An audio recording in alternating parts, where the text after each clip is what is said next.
Hello everyone, welcome to the Manula classes. Again in the session of daily news analysis. I am Naresh Sharma and today is 2nd of July 2024. So we are going to start with the MCQs to revise your previous day session, and the first question is, where was held recent 2020 cricket world cup final? तो अभी जो recently 2020 cricket world cup हुआ है और जिसमें India की team ने विजय हासिल की, सो उसके रिगार्डिंग में यह बात है कि ये जो मैच हुआ था ये किस प्लेस पर हुआ है. So it is actually in Bridgetown, Barbados. और गाइस, मैं आपको कुछ क्वेश्चन और भी दूंगा इस सेशन के बाद में. उन क्वेश्चंस को आपको खुद से बताना होगा और वो आपके लिए होगा as a task. So question number second, which country won the very first edition of the ICC Men's 2020 World Cup in 2007. यहां से आपके दो पॉइंट क्लियर होते हैं कि ये जो 2020 वर्ल्ड कप है ये कब स्टार्ट हुआ था और इसका फर्स्ट जो सेट था, फर्स्ट एडिशन था, इसके लिए विनिंग टीम कौन सी थी. So actually it was India. So अभी भी इंडिया ने ही इसका जो है मैच में फाइनल को अपने नाम कर लिया और इसका जो फर्स्ट मैच था, फर्स्ट एडिशन था, उसमें भी इंडिया ने ही इस मैच में विनिंग अचीव की थी. Next question is, who is the only batsman to score 2 centuries in the 2020 world cup. तो 2020 वर्ल्ड कप में अब तक किसने 2 सेंचुरी बनाई है? बिकॉज 2020 वर्ल्ड कप में 20 ओवर का ये गेम होता है, उसमें सेंचुरी बनाना बहुत बड़ा टफ काम होता है.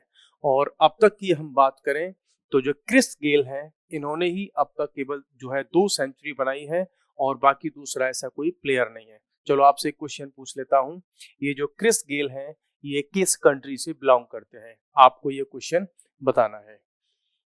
नेक्स्ट अब हम चलते हैं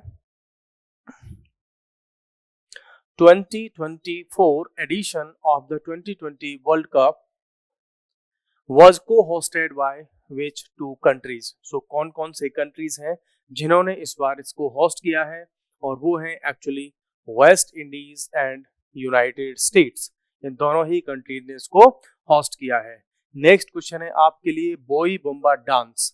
कल भी हमने इसमें बात की थी, आपको मैंने इसकी पिक्स भी शो की थी. बहुत ज्यादा उसमें कल्चरल डाइवर्सिटी और बहुत सारे कलर्स उसमें हमको दिख रहे थे, है ना. So associated with which country? So Boy Bumba dance is a very famous dance and it is a global level का डांस है. इसमें पूरे वर्ल्ड के लिए काफी कल्चरल इनोवेशन इसमें हमें देखने को मिलता है. तो ये है ब्राजील का बोई बुम्बा डांस जो कि काफी फेमस है. Another question, who have taken the charge of chief of the army staff? ये क्वेश्चन कल ही हमने डिस्कस किया था और इस पर अब काफी दिन से न्यूज़पेपर्स में बहुत कुछ आ भी रहा है.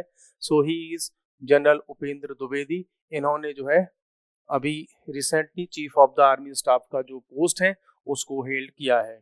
Next, who is the chief of Indian navy, a classmate of chief of the army staff? ये क्वेश्चन कल भी मैंने आपसे पूछा था. अब इनका नाम आप बता दीजिए मेरे को. ये क्लासमेट रहे हैं chief of the army staff के, जो मध्य प्रदेश में एक जगह है रीवा, और रीवा में एक सैनिक स्कूल है, वहां पर ये दोनों ही एक साथ पढ़े थे स्कूल में. इनके रोल नंबर भी 5-6 नंबर आगे पीछे थे बस. ठीक है. सो ये क्वेश्चन आपको बताना है कि chief of the Indian navy कौन है और इंडियन नेवी के चीफ को टेक्निकली क्या कहा जाता है. जैसे यहाँ पर हम बोलते हैं chief of the army staff, वैसे ही इंडियन नेवी के चीफ को हम किस नाम से जानते हैं, उनका एक्चुअल टेक्निकल पोस्ट का नेम क्या है. चलिए अब हम बात करते हैं क्वेश्चन नंबर 8, लेफ्टिनेंट जनरल. ये कौन है lieutenant general? Will become the vice chief of the army staff. इसके वाइस चीफ बनेंगे बिकॉज जो जनरल उपेंद्र द्विवेदी सर हैं ये पहले vice chief of the army बने थे और उसके बाद प्रमोशन होकर के chief of the army staff तक पहुंच गए. सो आने वाले टाइम में ये जो vice chief of the army staff है ये भी आगे चल करके chief of the army staff बनेंगे. आई होप अगर रिटायरमेंट पहले नहीं हुए तो. नेक्स्ट इसका आंसर क्या है? NS राजा सुब्रमणी. ये होंगे इंडियन आर्मी के next chief of the army staff अगर टाइम से पहले इनका रिटायरमेंट वगैरह नहीं हुआ तो. मींस जो सीनियरिटी के अकॉर्डिंग हम यहाँ पे बात कर रहे हैं. सो ये हो गए हमारे पास 8 क्वेश्चंस। इनको आप आई होप कि आपने ये सब नोट भी कर लिए होंगे। अब हम चलते हैं आज की इंपॉर्टेंट न्यूज पर। यहाँ इस पेज पर हमारे पास में 2 न्यूज हैं। पहले में जो छोटी सी न्यूज है उसको मैं डिस्कस कर देता हूँ। इसमें ज़्यादा कुछ ऐसा है नहीं, लेकिन फिर भी एक बेसिक सा आपको यहाँ से आइडिया मिल जाता है कि एक पर्सन है मेधा पाटकर, और ये फेमस है नर्मदा बचाओ आंदोलन के लिए। सो कई बार ये क्वेश्चन आया है एनवायरमेंट से रिलेट करके कि नर्मदा बचाओ बचाओ आंदोलन, सेव नर्मदा मूवमेंट जो था उसका फाउंडर कौन था, कौन उसकी लीडर थी। तो ये थी आपकी मेधा पाटकर, इन्होंने ही इस मूवमेंट को स्टार्ट किया था। और अब देखो इंडियन जुडिशरी का या इंडियन जुडिशियल सिस्टम का मींस एक ड्रॉबैक जो बहुत बड़ा है वो क्या है कि इनको अभी इनका जो केस था एक 23-ईयर-ओल्ड केस था, उसमें अब जाकर के इनको पनिशमेंट मिला है कुछ अराउंड 5 मंथ का। जिस और वो केस था दिल्ली के लेफ्टिनेंट गवर्नर को उनके अगेंस्ट में कुछ ऐसा बोलना जिसके डिफेमेशन का उनके ऊपर जो है केस था। तो अब जाकर के 23 ईयर बाद उसमें जजमेंट आया है और अब जाकर इनको पनिशमेंट मिला है। सो आपको यहाँ पर ध्यान रखना है कि नर्मदा बचाओ आंदोलन से रिलेटेड थी ये लेडी। और अब आपको ये भी पता कर लीजिए थोड़ा सा कि नर्मदा जो रिवर है वो जो है कौन से स्टेट से जो है ओरिजिनेट होती है, ये आपको बताना है यहाँ पर कमेंट बॉक्स में। चलो अब हम आ जाते हैं अनोदर न्यूज पर, और ये है आपकी new criminal laws will prioritize justice Shah.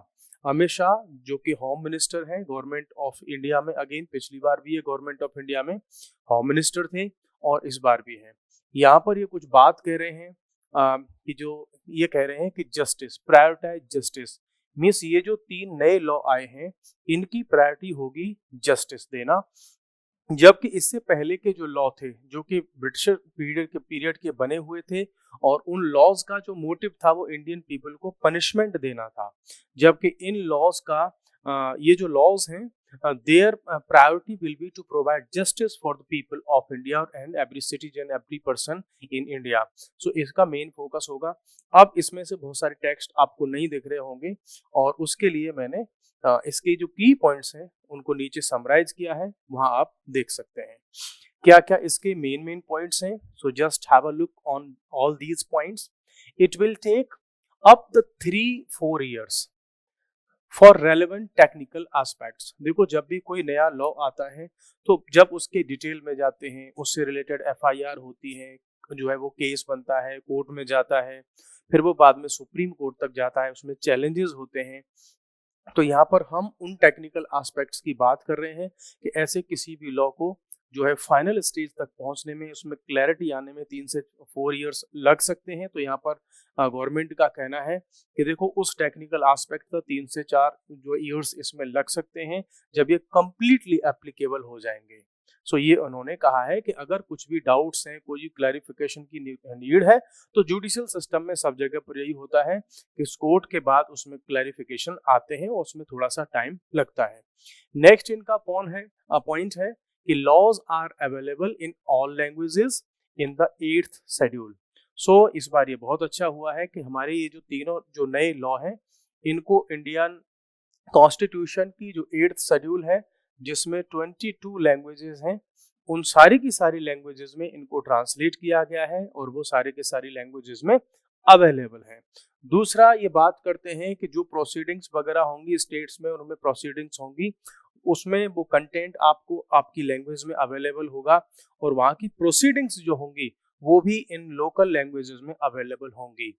ठीक है, जहां तक जितना भी पॉसिबल होगा। जजमेंट्स वगैरह जो आएंगे उस पर तो पहले ही काम हो चुका है कि वो उनकी लोकल लैंग्वेज में या जो 22 जो लैंग्वेजेस हैं इनमें भी अवेलेबल होगा।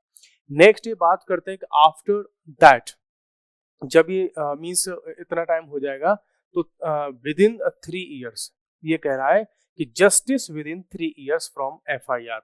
जब से आपकी एफआईआर हुई तब से लेकर के विद इन 3 years आपको जस्टिस मिलेगा। आफ्टर ये जो 3-4 years का जब टाइम निकल जाएगा, जब ये लॉज के टेक्निकल एस्पेक्ट से क्लियर हो जाएंगे, इनमें और क्लैरिटी आएगी, तो होगा क्या कि जिस दिन एफआईआर रजिस्टर हुई उससे लेकर के विद इन 3 ईयर्स आपको जस्टिस मिल जाएगा।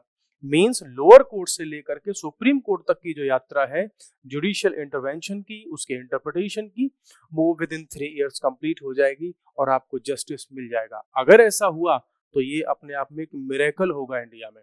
बिकॉज अभी जस्ट आपको एग्जांपल दिया है मेधा पाटकर का, जो 23 ईयर ओल्ड उनका केस था और अब जाकर के उस पर जस्टिस उनको जो डिसीजन उनका आया है उस उनके केस में। ऐसे ही बहुत सारे केसेस हैं इंडिया में कि दोनों पार्टीज केस लड़ते लड़ते वो इतने बुजुर्ग हो गए, उनकी नेचुरल डेथ हो गई, लेकिन उन केसेस में अभी तक उनका डिसीजन नहीं आया। सो ये एक बड़ा काम इसमें हो सकता है। Focus will be on justice not on punishment. यहाँ पर इन केसेस के बारे में गवर्नमेंट का कहना है कि ये जो नए लॉ हैं इनका फोकस जस्टिस पर है, पनिशमेंट पर नहीं है। बिकॉज उस समय ये लॉ आए थे तो ब्रिटिश गवर्नमेंट का फोकस था पनिशमेंट देने पर। क्यों? कि उस समय पर वो इंडिया का जो नेशनल फ्रीडम स्ट्रगल था उसको क्रैश करना चाहते थे, उसको क्रश करना चाहते थे, उसको कुचलना चाहते थे, उसको डिस्ट्रॉय करना चाहते थे। सो वो उनका उद्देश्य था। फिर ये कह रहे हैं यहाँ पर जो M.K. स्टालिन है, चीफ मिनिस्टर ऑफ तमिलनाडु, उन्होंने एक ऑब्जेक्शन रेज किया। बाद में फिर आपस में बात भी हुई है गवर्नमेंट ऑफ इंडिया से और उनकी। तो उन्होंने कहा है कि भाई इन जो लॉज जो हैं इनके नेम हमने जो संस्कृत या हिंदी के जो नेम लिए हैं ये आर्टिकल 348 का वायलेशन है। किसका? आर्टिकल 348 का। क्या है आर्टिकल 348?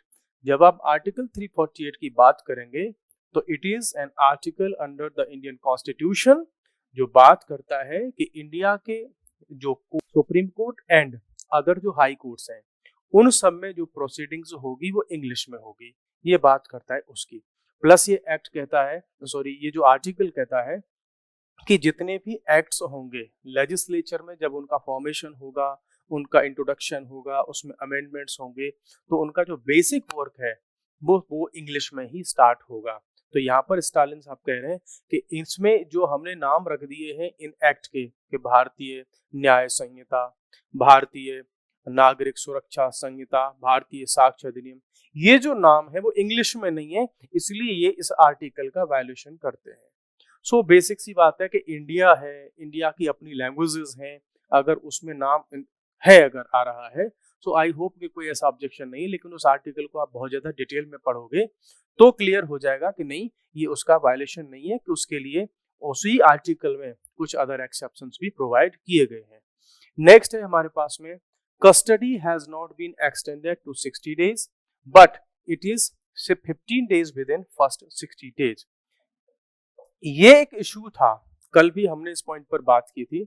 अभी जितनी भी हम लीगल फैटर्निटी की बात कर रहे हैं so there are some objections and there are also some misinterpretations by the legal experts. These are the words of mister Amit Shah. वो ये कह रहे हैं, गवर्नमेंट की तरफ से जो बात है वो ये कह रहे हैं कि कुछ लोगों में ये कंफ्यूजन है कि जो जो पुलिस कस्टडी है वो 15 डेज से बढ़ा करके 60 डेज कर दी गई है। लेकिन गवर्नमेंट का क्लैरिफिकेशन इस पे आया है कि देखो इसको 15 डेज से 60 डेज नहीं किया गया है, बट ये कर दिया गया है कि जो 15 डेज की कस्टडी है वो छोटे छोटे टुकड़ों में ली जा सकती है, मल्टीपल टाइम्स ली जा सकती है। टोटल वो 15 डेज होगा, लेकिन वो लिया जा सकता है फर्स्ट 60 डेज में।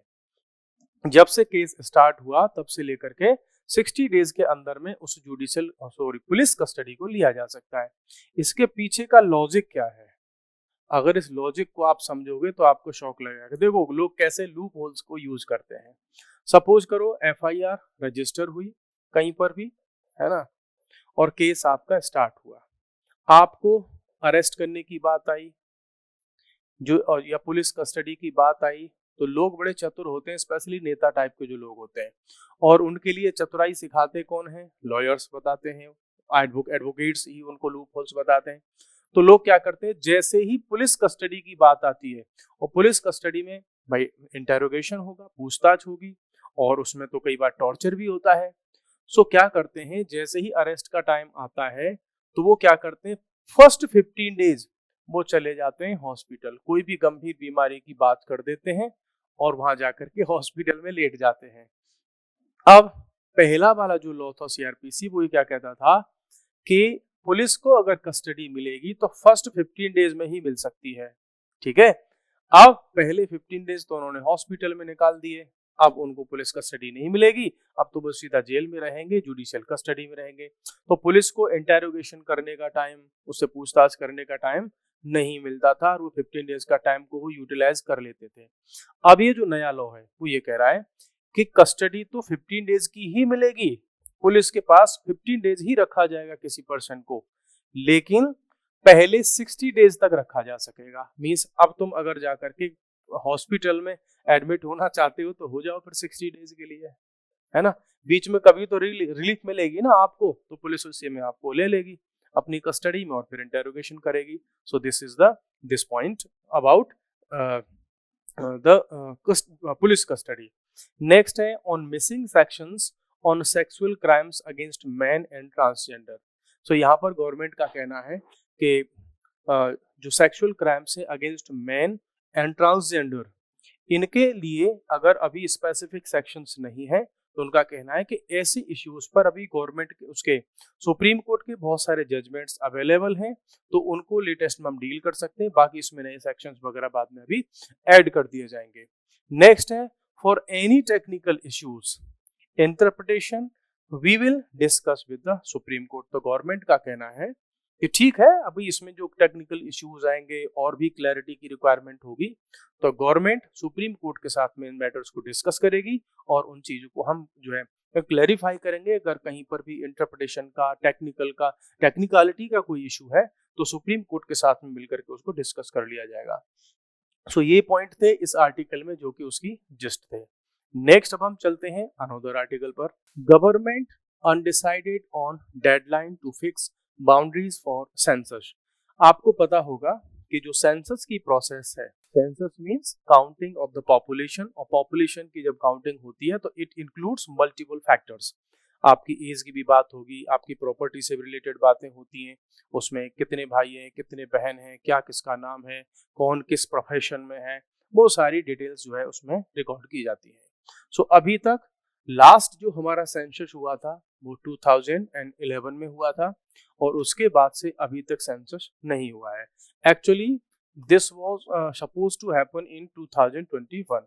You know there was the period of कोविड-19, तो उस समय पर ये सेंसस नहीं हो पाया था और उसके बाद में पता नहीं क्या कैसे इश्यूज रहे और इसको होना चाहिए था आने वाले टाइम में।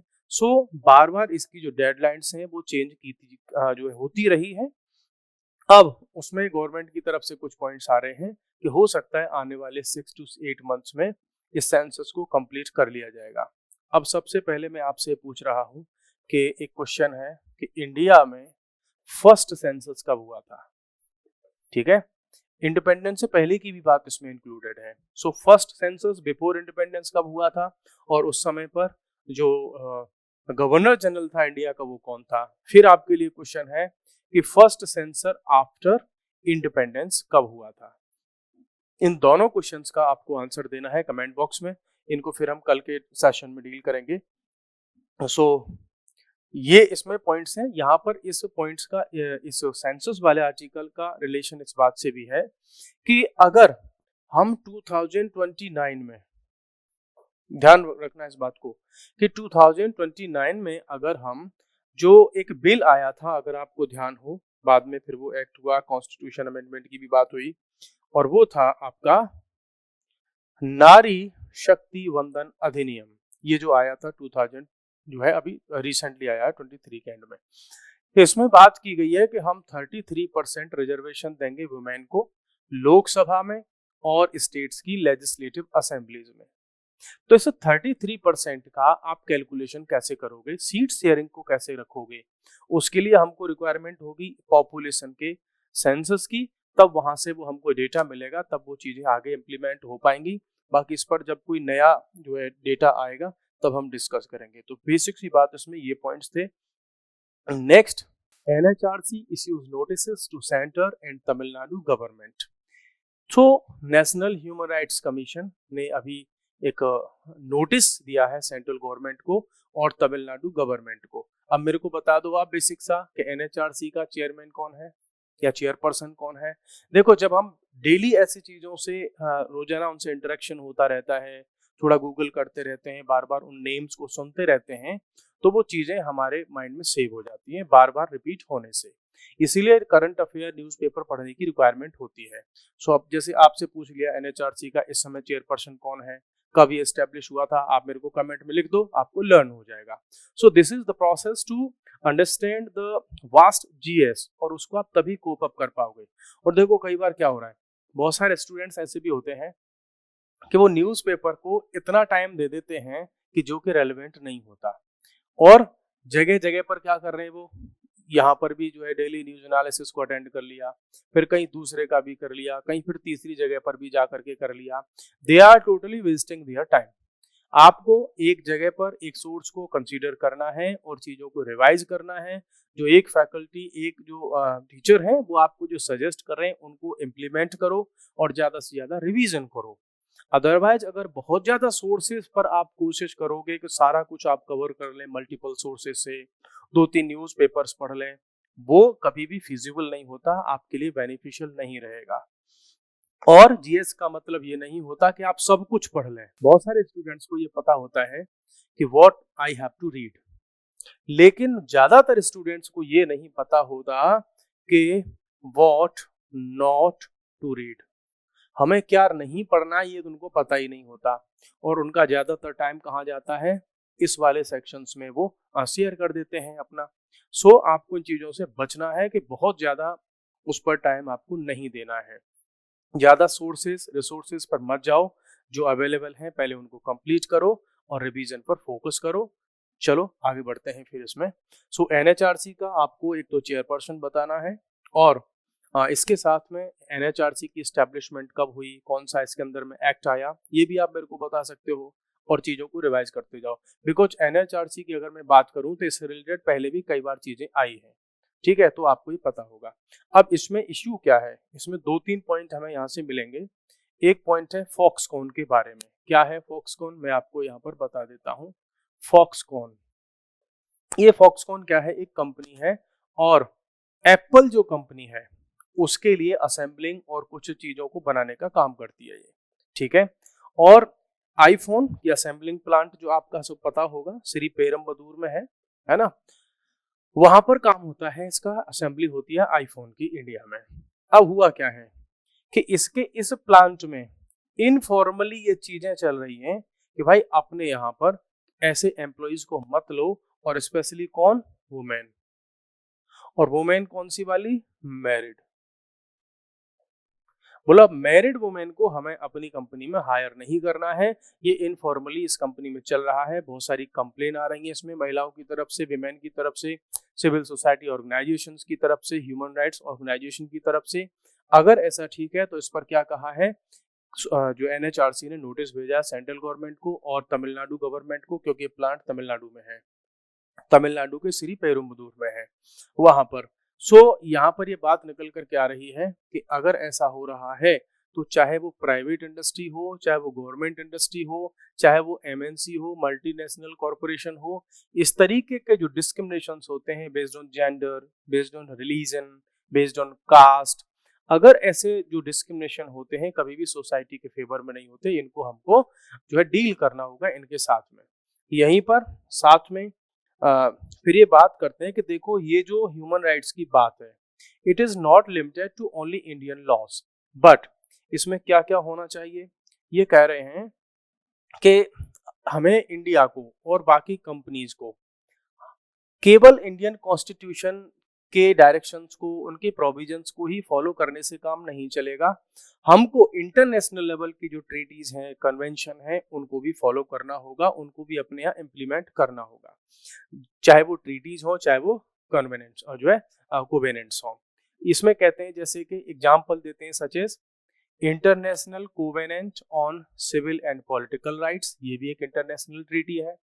The international covenant on economic, social and cultural rights. तो ऐसी जो ट्रीटीज हैं इनको भी हमें इंडिया में इम्प्लीमेंट करना होगा, केवल कॉन्स्टिट्यूशन से काम नहीं चलेगा। सो ये था आपके लिए यहाँ पर इसमें, तो आप नोट कर लेना कि इस ट्रीटी को, क्योंकि इस ट्रीटी से आप पहले से ही पढ़ करके रखना, मैं यहाँ से क्वेश्चन भी फ्रेम करूंगा कि इस ट्रीटी को कब साइन हुआ, क्या है, ये सब थोड़ा सा यहाँ से क्वेश्चंस फ्रेम होते हैं। फिर हमारे पास में है एक एडिटोरियल आर्टिकल और ये है एम्प्लॉयमेंट के रिगार्डिंग में। हालांकि इसमें एक आर्टिकल और था गजा के वार को लेकर के। गजा पर हम बहुत पहले से भी बहुत कुछ डिस्कस कर चुके हैं। ज्यादातर उसमें जो पॉइंट्स थे वो क्रिटिकल एनालिसिस वाले थे और मेन जो चीजें हैं बेसिक कॉन्सेप्ट वाली उससे थोड़ा आगे की उसमें चीजें हैं। नेक्स्ट अब हम आते हैं इस आर्टिकल के की पॉइंट्स को आपके साथ में डिस्कस कर रहा हूं। और ये आपको पता होगा सुब्रमण्यम श्याम स्वामी और काफी पॉपुलर हैं, पहले मिनिस्टर रह चुके हैं कॉमर्स में भी, लॉ एंड जस्टिस की मिनिस्ट्री में भी। इसमें से हमने की पॉइंट्स अपने मतलब के निकाल लिए हैं जो हमारे लिए रेलेवेंट है। बात करते हैं सबसे पहले ये, भाई देखो इंडियन इकोनॉमी जो आगे बढ़ रही है, हमको around 25 million plus jobs generate करनी होगी नेक्स्ट 5 इयर्स में, अगर हम चाहते हैं कि हमारी इंडिया की सारी पॉपुलेशन को क्या मिल जाए, जॉब मिल जाए। फिर ये कहते हैं कि जीडीपी हमारी, इसमें रिसेंट टाइम में हमने देखा कि 8% की ग्रोथ हुई, लेकिन ये कह रहे हैं कि देखो जब हम जीडीपी से मेजरमेंट करते हैं तो जीडीपी तो केवल ये बताती है कि हमारे इस देश में, कंट्री में टोटल कितना प्रोडक्शन हुआ जब हम इसको मॉनेटरी वैल्यू में काउंट करते हैं, लेकिन उससे ये तो नहीं पता चलता कि भाई हमको उसमें कितनी जॉब्स जनरेट हुई, ये उसका मींस डिटेल में हमको पता नहीं चलता। तो ये कह रहे हैं कि कई बार जीडीपी ग्रोथ तो होती है लेकिन वो विदाउट जॉब्स होती है, लोगों को जॉब्स नहीं मिलते। फिर ये आगे उसमें एक डेटा देते हैं कि लेटेस्ट ऑफिशियल स्टैटिस्टिक्स ये बताती है कि इंडिया में जो अनएम्प्लॉयमेंट रेट है, अब देखो जब भी इंडिया में अनएम्प्लॉयमेंट रेट को हम काउंट करते हैं तो उसको लेते हैं हम 15 ईयर्स या उससे ज्यादा की एज को। तो जब भी अनएम्प्लॉयमेंट को काउंट करेंगे कितनी मिनिमम एज से देखेंगे हम, 15 ईयर से, 18 ईयर से नहीं देखते हैं, ध्यान रखना है ना। Above many have dipped from 4.2% से 3.1% पर आ गया। मींस हमारे यहाँ पहले जो अनएम्प्लॉयमेंट रेट 2021 में 4.2% था, वो 2023 में 3.1% आ गया। ठीक है, तो ये कह रहा है कि ठीक है हमारी ग्रोथ तो हुई जीडीपी में 8% की, लेकिन अनएम्प्लॉयमेंट में तो थोड़ा सा ही अंतर आया है, थोड़ा सा ही कम हुआ है। So it is not commensurate with the GDP growth rate है कि भाई अगर उसमें 8% की ग्रोथ यहाँ पर हुई है तो उसमें कम से कम 8% का रिडक्शन होना चाहिए था फिर अनएम्प्लॉयमेंट में। सो वो भी नहीं हुआ। यहाँ से 2-3 पॉइंट आपको क्लियर हो रहे होंगे कि GDP is not a practical formula to consider the distribution of the wealth. तो वो केवल एक ओवरऑल कैलकुलेशन हमको दे देता है जीडीपी, बट डिटेल में उससे चीजें हमको पता नहीं चलती। नेक्स्ट फिर हम बात करते हैं कि इनइक्वालिटी गैप इज वाइडनिंग। फिर ये कहते हैं कि भाई इंडिया में जो इनइक्वालिटी गैप है, अगर लास्ट हम 2 डिकेड्स की बात करें, मींस हम बात करें अराउंड 2004 से अगर हम बात करें, तो बोला ये जो गैप है काफी इंक्रीज हुआ है। उसके लिए डेटा देते हैं कि इंडिया की जो 1% पॉपुलेशन है उसके पास में 40% वेल्थ है ना। और बाकी ऐसे समझो इसको आप, सपोज करो टोटल इंडिया में 100 रुपीज है, इस 100 रुपीज में से 40 रुपीज किसके पास है, एक आदमी के पास है, 1% पॉपुलेशन के पास है। अब जो बचे हुए 60 रुपीज है, ठीक है, बचे हुए जो 60 रुपीज हैं वो है इंडिया की बची हुई 99% के पास में, 99% पॉपुलेशन के पास में। सो इन 60 रुपए पर, 60 रुपीज पर 99 पीपल हैं और इस 40 रुपीज पर एक ही आदमी है, एक ही पर्सन है। तो ये कह रहे हैं कि जो हमारे यहाँ जो इनइक्वालिटी है, जैसे कि पूरे वर्ल्ड में इनइक्वालिटी इंक्रीज हुई है, वैसे इंडिया में भी इनइक्वालिटी क्या हुई है, इंक्रीज हुई है। ठीक है, इन्होंने ये पॉइंट रखा। तो ऐसी जो ग्रोथ होती है उसको हम कहते हैं के शेप्ड ग्रोथ। क्या है ये के शेप्ड ग्रोथ, अभी जस्ट देख लेते हैं। सो दिस इज द के शेप ग्रोथ। देखो आप इसको ऐसे देखो कि एक ऐसी सोसाइटी का एक ऐसा सेक्शन है जो लार्ज कॉर्पोरेशन हो गई, बड़ी बड़ी टेक्निकल फर्म्स हो गई, या मैं इनको कहूं जो इंडिया में या किसी भी कंट्री की वेरी हाई जो रिच क्लास है उसकी बात कर रहे हैं। सो ये जो एरो इंडिकेट कर रहा है कि इनकी जो वेल्थ है, इनका जो प्रॉफिट है, इनकी अर्निंग है, वो ऊपर की तरफ जा रही है, इंक्रीज हो रही है।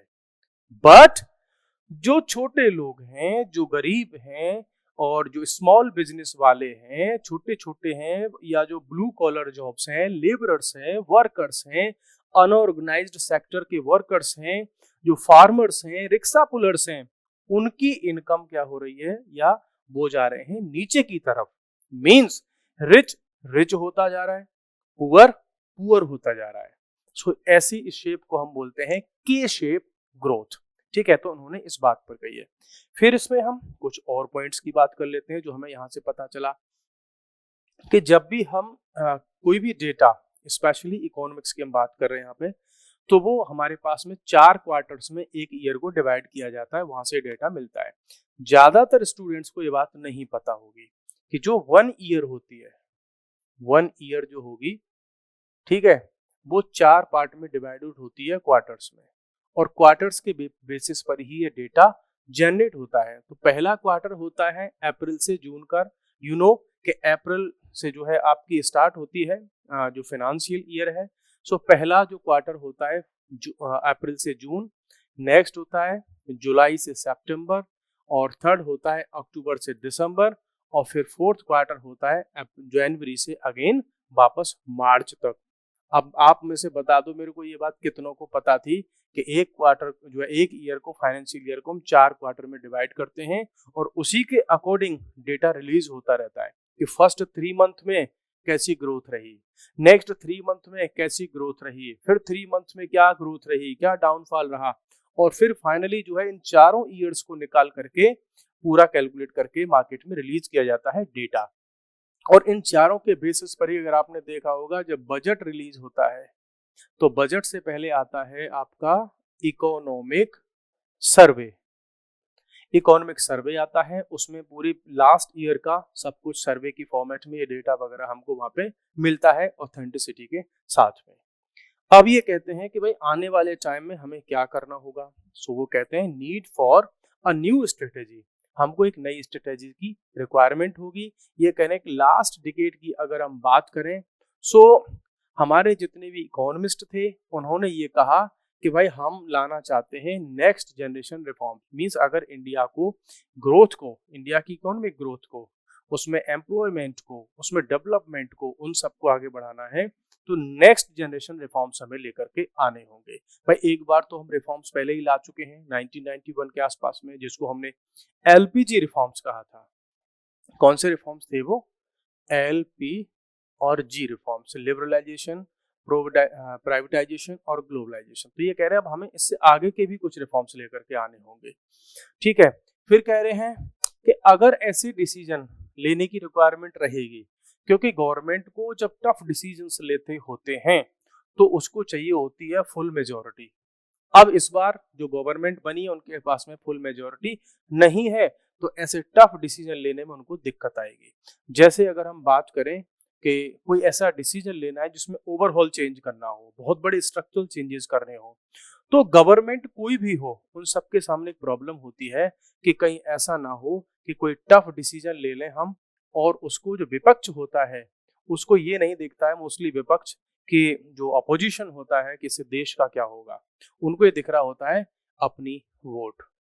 ठीक है, तो उस वोट के बैंक के चक्कर में जो डिसीजंस होते हैं वो बहुत हाई लेवल पर नहीं लिए जाते, बिकॉज सबको अपनी कुर्सी भी, अपनी चेयर भी, अपनी सरकार भी बचानी होती है। जैसे अगर आप एग्जाम्पल की फॉर्मेट में लें कि इंडिया में रिजर्वेशन की आप बात करें, ठीक है, रिजर्वेशन को लेकर के बहुत सारे लोगों का ऑब्जेक्शन है। भाई रिजर्वेशन की जगह हम और भी कुछ नई चीजें दे सकते हैं, स्कॉलरशिप दे सकते हैं, फाइनेंशियल सपोर्ट दे सकते हैं, उनके मार्क्स दे सकते हैं, फ्री में कोचिंग करा सकते हैं, वो सब करा सकते हैं। लेकिन अभी इंडिया में कोई ऐसी पॉलिटिकल पार्टी और लीडर नहीं है जो रिजर्वेशन को क्रिटिसाइज करके और पॉलिटिक्स मींस गवर्नमेंट में अपनी सरकार बना दे। उनकी मजबूरी है। हालांकि जब ये रिजर्वेशन आया था तो 10 ईयर्स के लिए आया था, अम्बेडकर साहब ने 10 ईयर्स का रखा था, लेकिन ये ऐसा वोट बैंक बना कि अब इसको कोई भी खत्म करने की मींस अगर सोचेगा भी तो सरकार चली जाएगी उसकी, मींस पॉलिटिक्स खत्म हो जाएगी उसकी। सो ये कह रहे हैं कि गवर्नमेंट में अभी उतनी बड़ी मेजोरिटी नहीं है कि इतना बड़ा डिसीजन को और बड़े बड़े डिसीजन ले सकें। फिर कहते हैं कि इन एग्रीकल्चर हमारे यहाँ 90% जो जॉब्स हैं वो अनऑर्गेनाइज्ड सेक्टर की जॉब्स हैं। अनऑर्गेनाइज्ड सेक्टर आप जानते होंगे कि डेली काम करना, डेली पैसा मिल जाना या मंथली पैसा जो है उनके वेजेस मिल जाना। अब उसमें ना उनकी कोई हेल्थ इंश्योरेंस होता है, ना उनका कोई अदर कोई सोशल सिक्योरिटी होती है, ना उनको कोई पेंशन होती है ना कोई उनका पीएफ कटता है। सो वो जो है ऐसी वाली जो हमारे यहाँ जॉब्स हैं एग्रीकल्चर में 92% है। फिर कह रहे हैं कि इंडस्ट्री एंड सर्विस में हमारे यहाँ 73% जॉब्स हैं, वो स्मॉल और मीडियम इनफॉर्मल सेक्टर में है वो भी। ठीक है, एग्रीकल्चर तो 92% हमारा इनफॉर्मल ही है। और इंडस्ट्री और सर्विस की बात करें तो वहां पर भी वो 73% कैसा है, अनऑर्गेनाइज्ड सेक्टर ही है, इनफॉर्मल सेक्टर है, जिसमें कंस्ट्रक्शन वर्कर्स वगैरह हो गए, जो भी सर्विसेज प्रोवाइड कराते हैं। फिर ये कहते हैं कि देखो अगर गवर्नमेंट ये सोचे, इंडिया की सोसाइटी इस पर बात करे कि हम सबको मींस फॉर्मल सेक्टर और गवर्नमेंट जॉब प्रोवाइड करा दें, जिसमें जॉब सिक्योरिटी हो, टाइम पे सैलरी हो, पेंशन हो, बाकी सोशल सिक्योरिटी स्कीम्स का कवर हो उसमें, वो अगर हो तो ये कहते हैं कि गवर्नमेंट और फॉर्मल सेक्टर को अगर हम ऐड कर दें तो केवल 27% लोगों को ही इसमें जॉब दी जा सकती है, इससे ज्यादा की नहीं दी जा सकती। ऐसा तो पॉसिबल है नहीं कि 100% लोगों को गवर्नमेंट जॉब दे दी जाए। तो यहाँ पर ये बात करें, ये कह रहे हैं दस India now needs a new long term economic strategy. India को अब हमें आने वाले टाइम में एक न्यू और लॉन्ग टर्म स्ट्रेटेजी पर काम करना होगा, जिससे हम इंडिया को जो मिडिल इकोनॉमी या मिडिल इनकम ट्रैप है उससे बाहर निकल करके हम हाई इनकम और जो है high growth, high employment rate और जो है सस्टेनेबल डेवलपमेंट, उन सबको हम हाई लेवल पर ले जा सकें। तो उसके लिए हमें लॉन्ग टर्म स्ट्रेटेजी पे वर्क करना होगा। ये तो हो गया आज आपका जो है article. Now I have 2 questions for you और इनके आंसर्स आपको देने हैं। फर्स्ट क्वेश्चन है, which country will host men's junior hockey world cup in 2025, जो दिसंबर में होने वाला है। हॉकी का जूनियर जो वर्ल्ड कप है, इसको कौन सा कंट्री होस्ट करने वाला है, और बड़ा फेमस है ये, और इससे क्वेश्चन पक्का आने वाले हैं आगे आने वाले टाइम में। बहुत ही इंपॉर्टेंट क्वेश्चन है ये, आप मेरे को कमेंट में बता दीजिए। Next, which former Indian cricketer was appointed as the ambassador of ICC men's 2020 world cup. Every time जब भी वर्ल्ड कप होता है तो किसी न किसी को उसके एम्बेसडर्स जो अपॉइंट होते हैं। तो इस बार इंडिया की तरफ से कौन सा ऐसा प्लेयर था जिसको एम्बेसडर बनाया गया। अब देखो, जो जो स्टूडेंट्स इसमें रिप्लाई करेंगे टाइम टू टाइम, उसमें इंटरेक्ट करते रहेंगे, उनकी नेम्स भी मैं यहाँ पे अनाउंस करूंगा। आज का सेशन हमारा यहाँ पे फिनिश हुआ, और टू वे कम्युनिकेशन इसको बना के रखिए। बहुत ज्यादा सोर्सेज पर मत जाइए, लिमिटेड टाइम जो है आप अपना अलॉट कीजिए। आप ऐसा कभी नहीं कर सकते कि आप 10-10 न्यूज़पेपर्स को पढ़ें और आपको लगेगा आपने सब पढ़ लिया। ठीक है, ये वैसा ही हो जाएगा कि आपने बहुत सारा खाना खा लिया लेकिन डाइजेस्ट नहीं कर पाए। लिमिटेड रिसोर्सेज पर जो है आप अपने आप को रखिए, मल्टीपल रिविजन्स कीजिए, थोड़ा होमवर्क कीजिए, नोट्स बनाइए, और डेली मींस रेगुलरिटी के साथ, कंसिस्टेंसी के साथ आप वर्क करते रहिए। आपका जीएस वहां पर बहुत तेजी से कवर हो जाएगा। Bye bye everyone, we will meet again in another session. Thank you very much.